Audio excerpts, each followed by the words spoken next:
Are you tired of playing like this? Would you rather try out playing like this instead?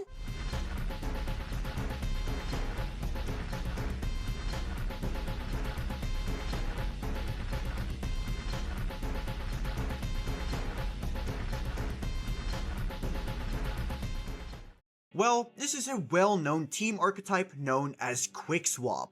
It focuses around two DPSs constantly swapping places to output a massive amount of damage. But how does it work?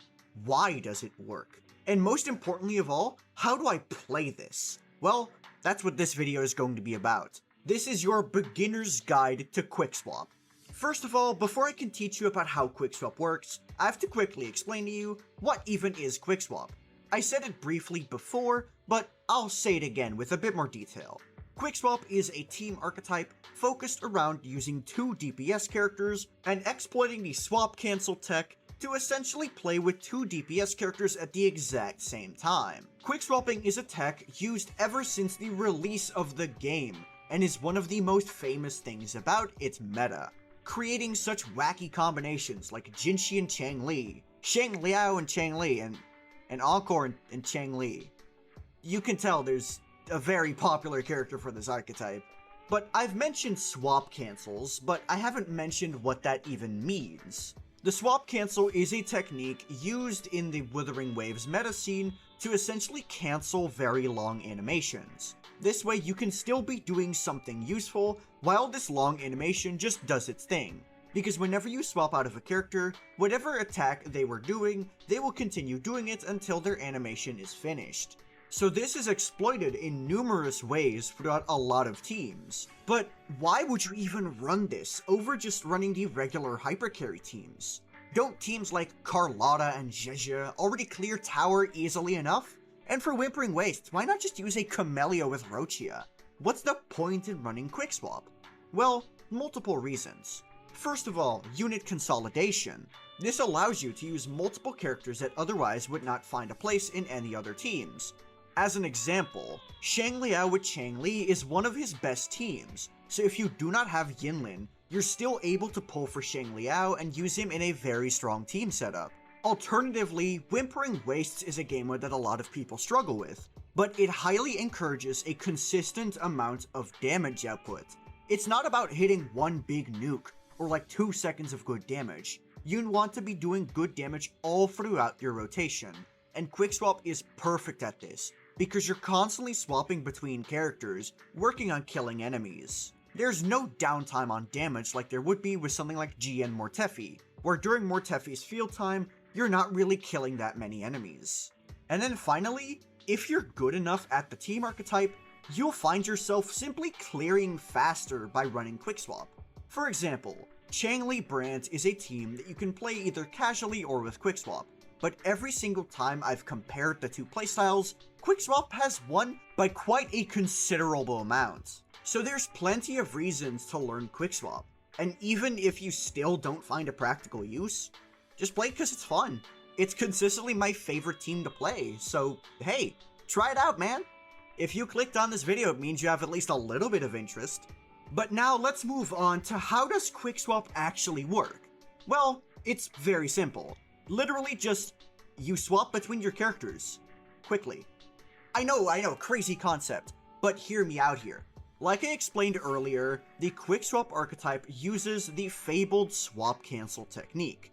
Swap canceling is something that's not only used for Quickswap, it's even used in the most standard of hypercarry teams. For example, Carlotta is swap canceling her Echo at the end of her rotation, or maybe even Zhezha swap canceling her creation Zenith. But Quickswap takes this to the extreme, but mainly for DPS characters. Let's think about any DPS character that you play. Let's say Carlotta, she's very popular. Does she have a long animation in her kit? Well, yes. Her skill is quite long, so you can easily swap cancel that. Her Forte Heavy attack also isn't that short, so let's cancel that. And bam, now you've successfully fit at least 2 Changli Es into your Carlotta rotation. With some extra optimization, you can make that 2 Changli Es, her ult, a Forte Heavy, And let's say we add her intro skill to the mix as well, maybe a second Changli intro skill, and bam, there you go, 2 Forte Heavies and a Changli ultimate and 2 Changli skills. Now suddenly, you have an extra 500,000 damage in your rotation, just for free, and all that because you decided to learn one team. This is why Changli and Carlotta is one of the better setups, assuming that you do not have Zhezha or your Zhezha is used in a different team. Now, let's think of a different team, maybe a less obvious one, like Brant and Changli. Brant doesn't have that many long animations, what is there to really skip? While you may be right that Brant doesn't have that many long animations, he sure as hell does have a lot of animations that he does automatically. For example, the flips he does after literally every single basic attack except his 4th one, at least in the air. These last quite a hot minute, so you can just swap out of Brant's basic attack instantly, get the flip, and then bam, you can swap into Changli. Simply swapping into Changli every flip to get a true sight stack, as well as using Changli's ultimate and an intro skill, this gets you, again, 2 Forte Heavy attacks, as well as an ultimate and 2 skills on Changli, which is yet again, an extra 500,000 damage per rotation. That's simply the mindset you have to use when you talk about Quickswap. Does this character have long animations that you can easily swap cancel? If so, you can easily stick a Changli into the team, and then bam, you got a Quickswap team right there. But not every Quickswap team utilizes Changli. Sure, a lot of them do, but it's definitely not all of them. But you do have to think about what your team looks like. Every single Quickswap character has one of 2 extra roles I like to give them, being a leader and a follower. Leaders are characters who constantly have to manage a specific resource, and has to be on field to gain this resource. For example, Kolcharo stacks for his Death Messenger. His uptime is really tight, so you need Kolcharo to be on field whenever possible. But he has the Quickswap window during his Death Messengers, which makes him a leader character. And as an example for a follower character, these are usually characters who can just wait on cooldowns in order to get their resource, or has very forgiving uptimes, making it so you don't have to worry about maximizing their field time. Characters like Changli or Changliwuwa fall into this role. I'll throw a quick picture on the screen on which characters I believe to be leaders in Quickswap and which ones I believe to be followers. It's best to pair up 2 follower characters. These are going to feel the most smooth to play. However, sometimes you won't really know what to do if all of your resources are on cooldown. Therefore, if you want to always be doing something useful, but you don't want it to be too hard, run a leader character and a follower character. And then finally, you can also run 2 leader characters together. This is very possible, however it's going to be hard to manage, so I highly recommend at least practicing with some leader-follower duos before you try and step into double leader territory. Now I'm going to show you a full run of a Quickswap team that I did, and hopefully you can see some of the things I was talking about being used in practice.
So, what do you think of the Quickswap archetype? Do you think it's good, or do you think it's a bit overrated? Let me know in the comments below. While you're down there, be sure to like the video and subscribe to my channel. Also, join my Discord. If you have any questions, that's going to be the best place to ask me. The link is in the description. But that'll be it from me. Peace.